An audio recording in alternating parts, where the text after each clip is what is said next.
እስቲ አስቡት፣ በሳምንት $420 ሚሊዮን የሚያገኝ በገንዘቡ ብዛት የተነሳ በየወሩ $2500 ላስቲክ ብቻ የሚያወጣና ልጁ እንዳይበርዳት ብቻ $2 ሚሊዮን ጥሬ ገንዘብ አንድ ዶሳት የሞቀ ሰው። ይህ ሰው ለሜዴን ድሆች ሮቢን ሁድ፣ ለኮሎምቢያና ለአሜሪካ መንግስት ደግሞ ቁጥር 1 ጠላት ነበር። በአንድ ወቅት የዓለምን 80% የኮኬን ንግድ የተቆጣጠረው፣ ሀገሩን በደም ያጠባትና ልዕለ ኃያሏን አሜሪካ ያንቀጠቀጠው የዓለማችን ትልቁ ወንጀለኛ ዶን ፓብሎ ወይም ፓብሎ ኤሚሊዮ ኤስኮባር ጋቪሪያ። ሰላም ጤና ይስጥልን ውድ የዩቲዩብ ቻናል ቤተሰቦች፣ እንኳን ወደ ቻናሉ በደህና መጡ።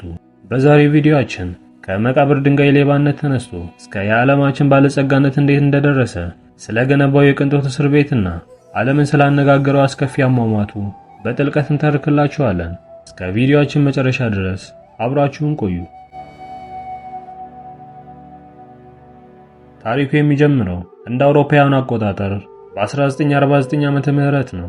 ፓብሎ በኮሎምቢያ ሪዮ ኔግሮ ተወለደ። አባቱ ገበሬ ሲሆኑ እናቱ ደግሞ መምህር ነበሩ። ምንም እንኳን ቤተሰቡ መካከለኛ የሚባል ኑሮ ቢኖራቸውም ፓብሎ ግን ገና በልጅነቱ ድህነትን አጥብቆ ይጠላ ነበር። ትልቅ ህልምም ነበረው። ለጓደኞቹ ሁሌ እንዲህ ይላቸው ነበር፣ 25 ዓመት ሲሞላኝ ሚሊዮነር ካልሆንኩ ራሴን እገድላለሁ። ይህ ቀላል አልነበረም። ገና በወጣትነቱ ወንጀልን የጀመረው የመቃብር ድንጋዮችን በመስረቅ ስሙን በመፋቅና መልሶ በመሸጥ እንደነበር ይነገራል። ከዚያም ወደ መኪና ስርቆት፣ የኤሌክትሮኒክስ ዕቃዎችን በኮንትሮባንድ ወደ ማስገባትና ሰዎችን ወደ ማገት ተሸጋገረ። ነገር ግን እውነተኛው ሎተሪ የደረሰው በ1970ዎቹ አጋማሽ ላይ ነበር። ዓለምን የሚቀይርና የእሱን ህይወት የሚገለብጥ ነገር አገኘ። ያ ነገር ነጭ ወርቅ ወይም ኮኬይን ይባላል። በሰባዎቹ መጨረሻ ላይ ኮኬን በአሜሪካ እንደ ፋሽን እየታየ ነበር። ፓብሎ ይህን የገበያ ክፍተት ቀድሞ ተረዳ። ከጥቂት ጓደኞቹ ጋር በመሆን ዝነኛውን የሜዴን ካርቴል መሰረተ። ይህ ዝም ብሎ የጎዳና ላይ ንግድ አልነበረም፣ እንደ ትልቅ ኢንዱስትሪ ይመራ ነበር። ፓብሎ የራሱ አውሮፕላኖች፣ ፓይለቶች፣ አልፎ ተርፎም ኮኬን የሚያጓጉዝበት ሰርጓጅ መርከቦች ነበሩት። በየቀኑ እስከ 15 ቶን ኮኬን ወደ አሜሪካ ያጓጉዝ ነበር። ገንዘቡ ልክ እንደ ጎርፍ መፍሰስ ጀመረ። ባንኮች ገንዘቡን ማስቀመጥ ስላልቻሉ መሬት እየቆፈረ ይቀብረው ጀመር። አይጦች በየዓመቱ 10% የሚሆነውን ገንዘቡን ይበሉበት ነበር።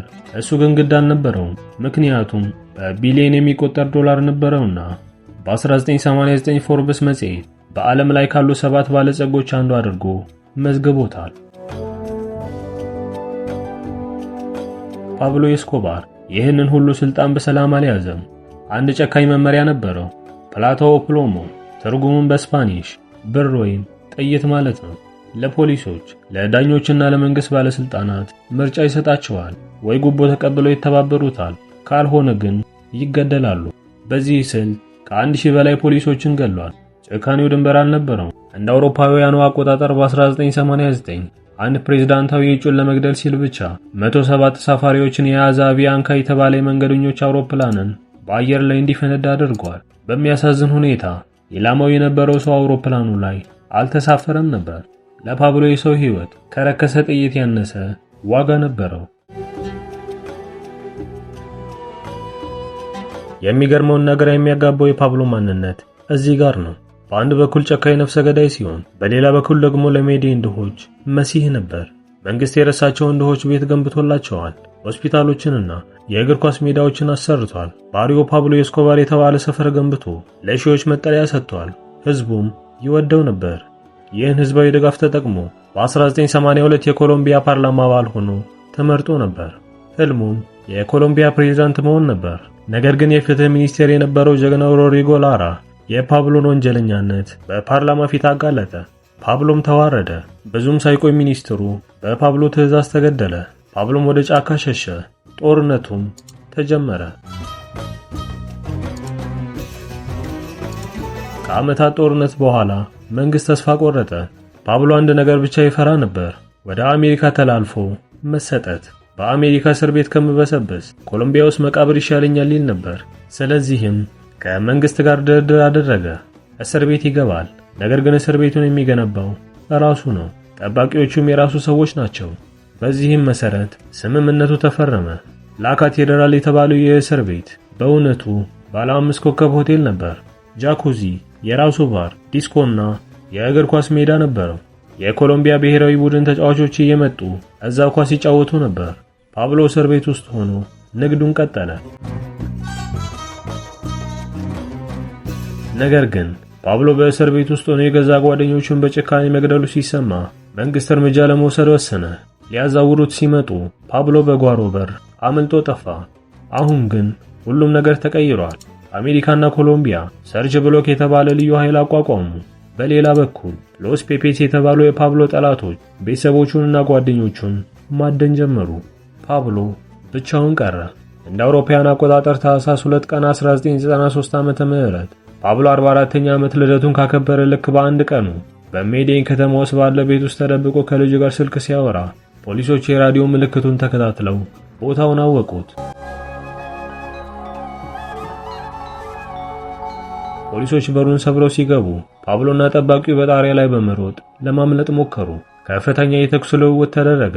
በመጨረሻም የኮኬኑ ንጉሥ በጆሮ አቅራቢያ በተተኮሰ ጥይት ተመቶ ጣራው ላይ ወደቀ። እስከ ዛሬ ድረስ አከራካሪ የሆነ አንድ ሚስጥር አለ። ፓብሎን የገደለው ማን ነው? ፖሊሶቹ እኛንን የተኮስንበት ይላሉ። ቤተሰቦቹና የቅርብ ሰዎቹ ግን ፓብሎ በሕይወት ተይዞ ለአሜሪካ ተላልፎ ከመሰጠት ራሱን መግደል እንደሚመርጥ ነግሮናል። ስለዚህ ራሱን ነው ያጠፋው ይላሉ። መልሱ አብሮ ተቀብሯል። Drug lord Pablo Escobar was killed today, 16 months after his escape from prison. ፓብሎ ኤስኮባር ሲሞት በሺዎች የሚቆጠሩ የሜዴን ድሆች አዝነው ነበር። ለእነሱ ጀግናቸው ነበር። ለቀረው ዓለም ግን የአደንዛዥ ዕፅ ሽብርተኛ ነበር። እሱ ጥሎት የሄደው ታሪክ ዛሬም ድረስ አነጋጋሪ ነው። በቢሊየን የሚቆጠር ገንዘብ፣ በሺዎች የሚቆጠሩ ንጹሃን ደምና የአንድ ሰው ልክ የለሽ ስግብግብነት መጨረሻ። ስለ ፓብሎ ኤስኮባር ምን ታስባላችሁ? ለሕዝቡ ያዘነ ጀግና ወይንስ ጨካኝ ወንጀለኛ? ሐሳባችሁን በኮሜንት መስጫው ላይ አጋሩ። ተመልካዮቻችን ይህ ቪዲዮ ከተመቻችሁ ላይክ ማድረግ እንዲሁም ለቻናላችን አዲስ ከሆናችሁ ሰብስክራይብ ማድረግዎንና ደውሏን መጫን አይዘንጉ። በቀጣይም በሌላ ቪዲዮ እስክንገናኝ ድረስ መልካሙን ሁሉ ተመኘን። ቻው።